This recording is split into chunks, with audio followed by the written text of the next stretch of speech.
You've mentioned a couple of times the idea of seasons in your life. So I'd love to kind of dive a bit deeper into that because I know this is something that you're pretty big on. So do you want to maybe start with describing what you mean when you talk about seasons?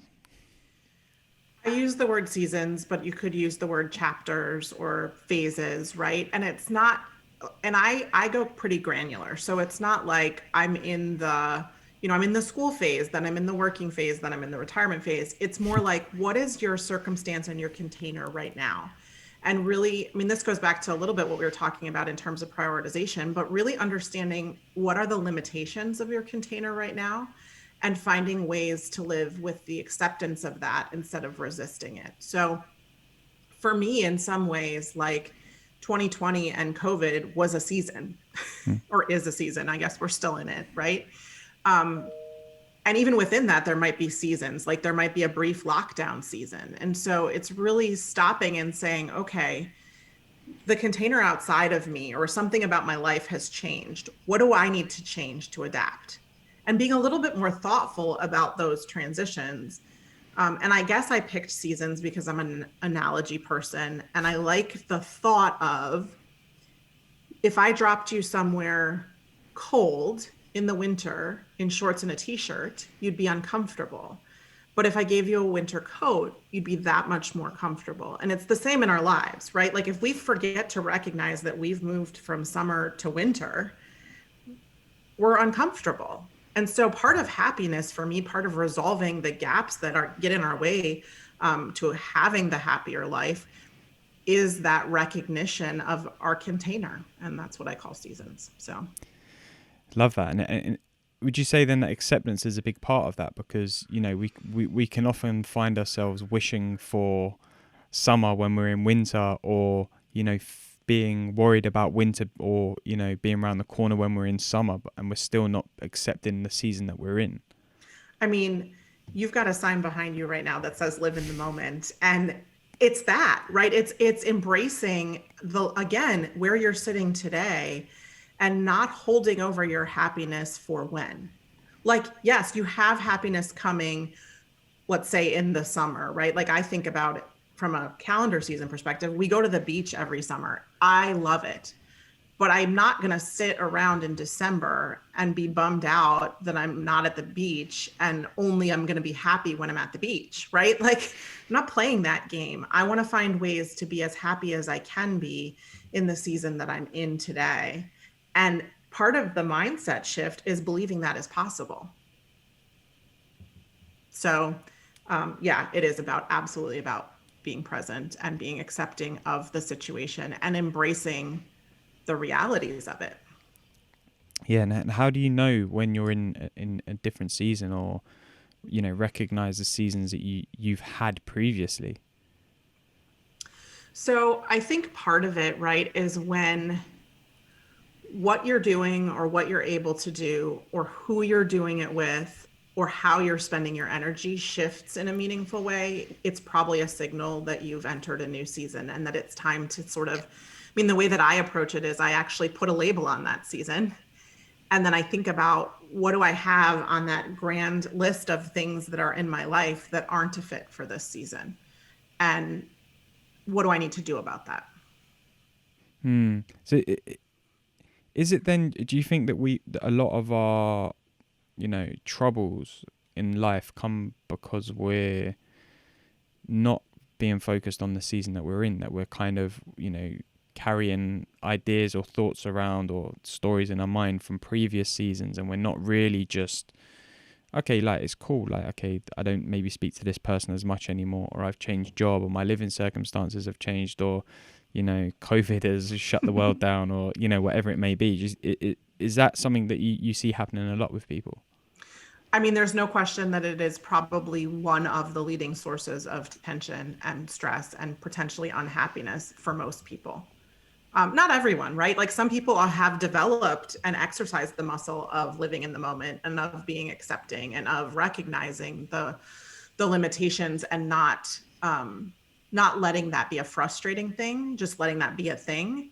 But a lot of people don't.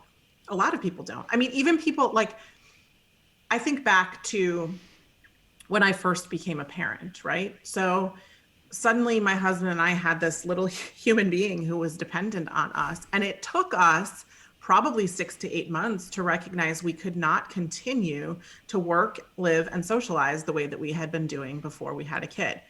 I mean, seriously, like there's a baby. How did we not anticipate this change? But we didn't. And that's just one example, but I think it's a really tangible example of how the change can be so obvious, and yet we fail to be intentional and make the adjustments that we need to manage our happiness.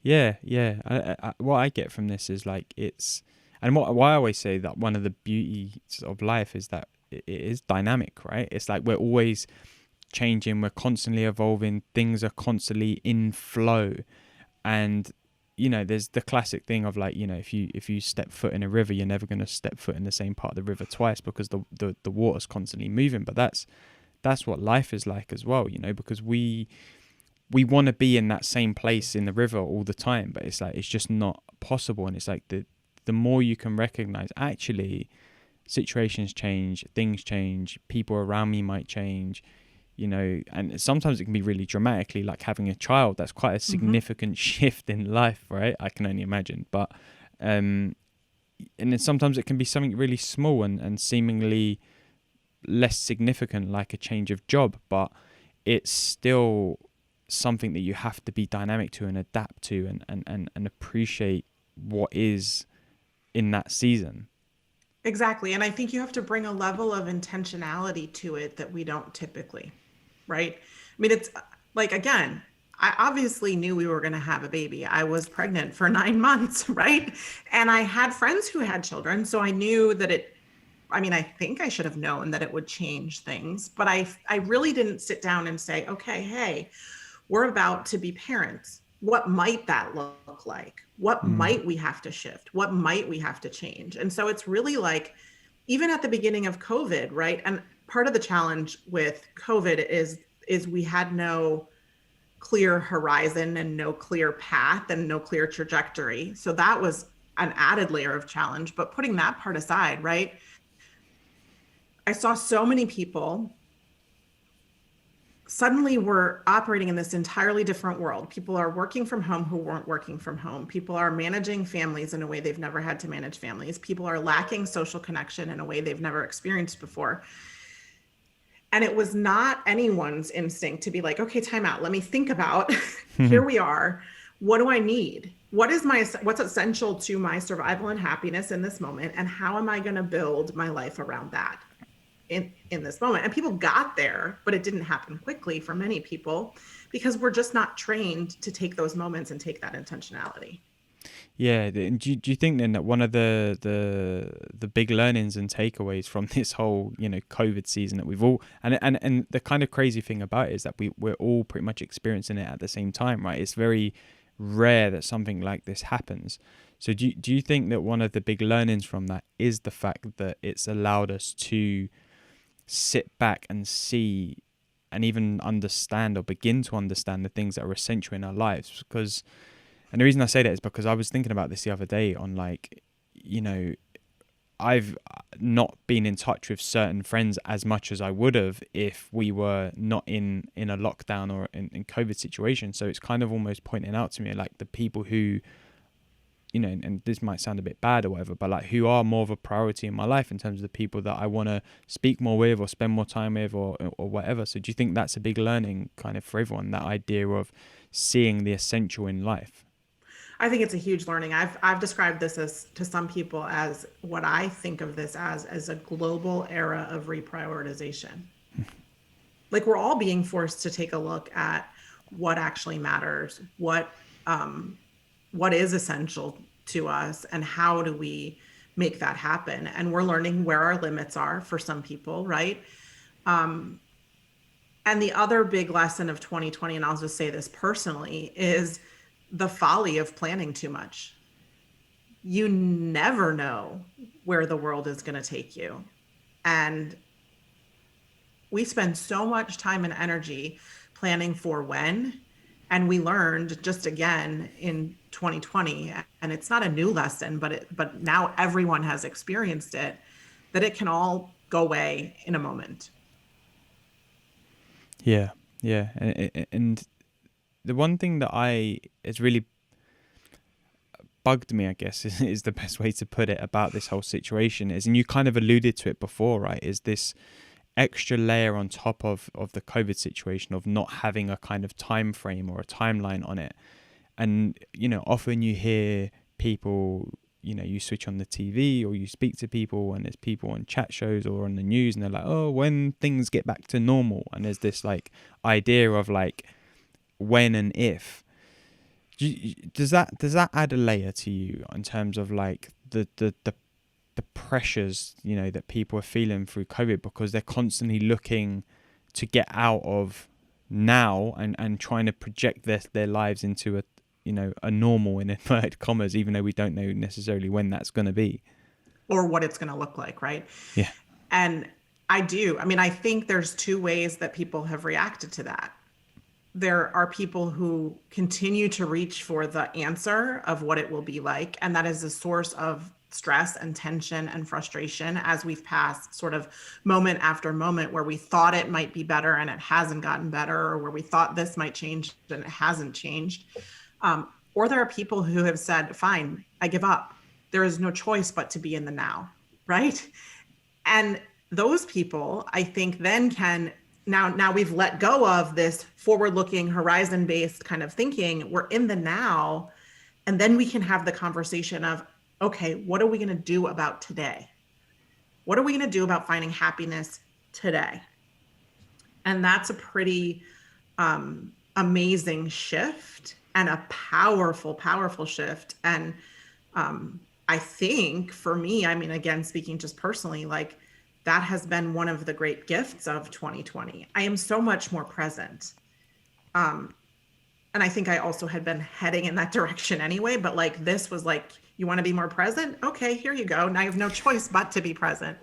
But I hope I carry that with me past whatever the end of this looks like. Yeah. And you mentioned happiness then, and ultimately being more happy, right? And I know you've got a happiness formula that's in your book. So do you want to kind of talk us through, what that is, what it looks like? How does that unfold for people? So, at a very high level, the way I think about the recipe for maximum happiness is really pretty simple.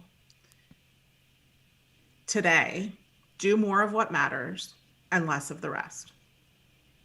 And so simple, though, doesn't mean easy. And I've identified what I call 3 gaps that get in the way of us executing on that formula. And we've talked about a lot of this, but the first gap I call the authenticity gap. So it's this idea that we're not actually connected to what really matters to us. And so we can't execute on doing more of that until we know what it is and we're willing to claim to the world outside of us, either through our words or our actions, that reality.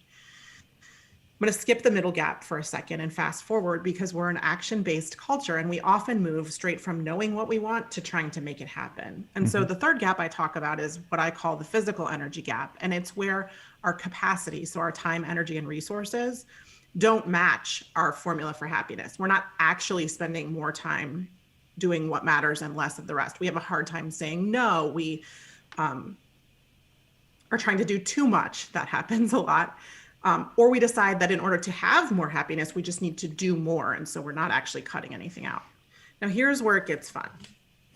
The middle gap is the one that gets missed a lot. I call it the emotional energy gap, but it's, do we have the supportive mindset, the beliefs and the feelings that will allow us to take our definition of what matters to us and actually do more of it? So how do we release guilt? How do we build new habits? How do we, all the mindset stuff is in that middle part. And to me, that's the bridge between knowing and taking the action. So that's how I think about that recipe.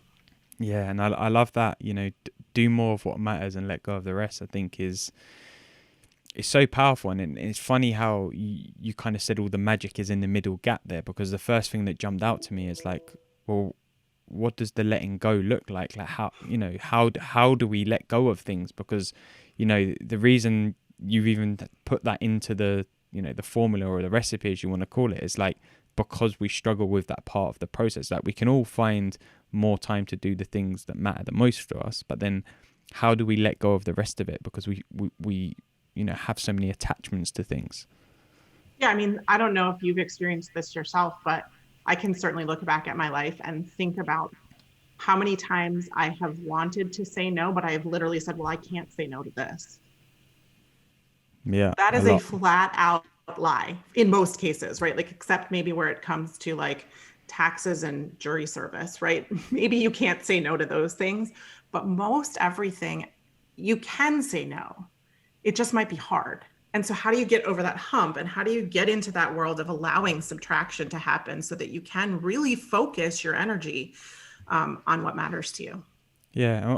What's the thing that stops us then from letting go? Because we know that we want to do it in a lot of cases. We know that we want to say no to things, Wouldn't it but be what nice if there stops? were just one thing? I Yeah, mean, be great.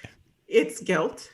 It's feelings of worthiness are often under a lot of that. Like, I can't, I can't claim what I want because I don't, nobody says this exactly until we dig real deep, but like, because I don't deserve my needs Mm, being met, because I am not good enough and this will be the only opportunity and I have to grab it even though it's not the one that I want. Because I mean, there's some, I talk about in the middle gap too, there's, some nervous system programming and patterning that can be at play in this too. Like, I was told growing up, when you're given an opportunity, you take it. So all of a sudden I have to say yes all the time. And so I think there's a lot, I mean, there's a whole list of reasons um,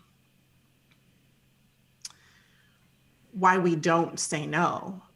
And it's sort of dependent on person. And that's, to me, that's where the power of coaching really lies, is in that middle gap and getting to the bottom of what is standing in the way, what is the barrier there. yeah, yeah, and I think that's the fun bit, like you said before, right? It's the fun bit is trying to learn that, and I know, through my own journey of like being very depressed when I was in my mid-20s to like now where I'd consider myself, quite happy. It's like the fun in that journey has been trying to like learn about all of those things that are stopping me and holding me back, and and it's not always easy.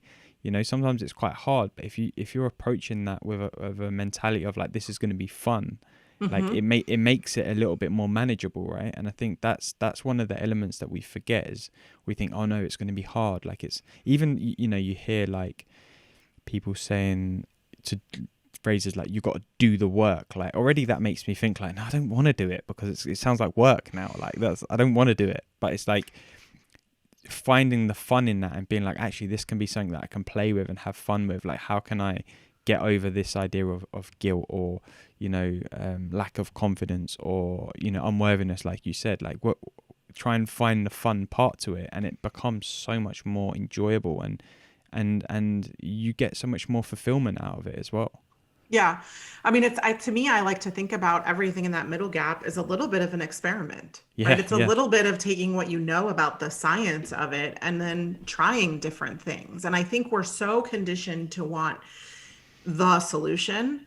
Um, but here's the deal. You have to, it's a process of trial and error to figure out what is the solution for you. Mm, And it's different for everyone because we all come with different baggage. We come with different patterning. We come with different stories. We come with different challenges. We come with different needs. We come with different people around us. We come with different voices. Like, there's just so much there that can impact that middle piece, that mindset piece. And so really being able to kind of figure out and try the tools that are right for you.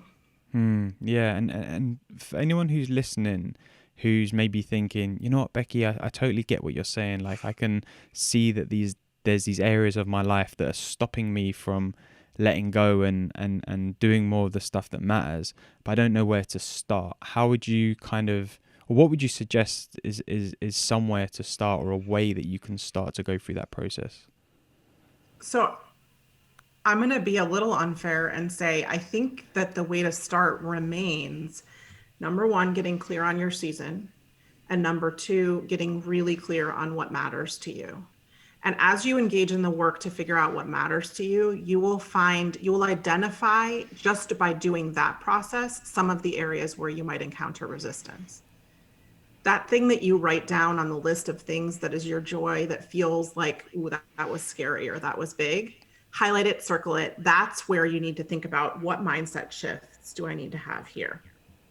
One other really simple exercise that I will have people do after we've done the work to kind of, again, establish that list of what matters is I'll have them take the most important things on that list for them and do a little exercise where they talk about, write about, journal about what would I have to believe or what would I have to feel to have this thing? And again, that helps identify where's the resistance. Because if you already believe it, then you can go ahead and figure out how to make it happen. But often, like I'll give you an example. I did this exercise when I decided that I was going to be a coach. And when it came down to writing beliefs and feelings, I wrote, I'd have to believe that what I have to say is worth listening to.